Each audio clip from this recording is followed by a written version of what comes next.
చరిత్రను ఒకసారి నిశితంగా గమనిస్తే ఒక భయంకరమైన ప్యాటర్న్ మనకు కనిపిస్తుంది.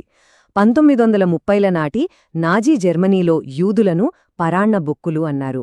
1994 రువాండా మారణహోమంలో టుట్సీలను ఇన్యంజీ అంటే బొద్దింకలు అని పిలిచారు.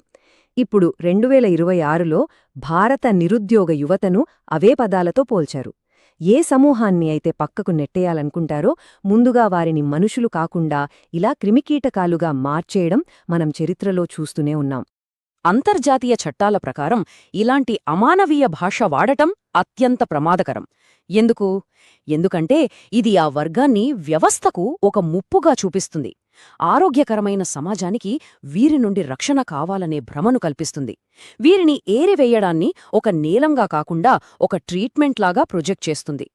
పౌరులను ఇలా పిలవడం వాస్తవానికి వ్యవస్థాగత విద్వేషానికి మొదటి అడుగు.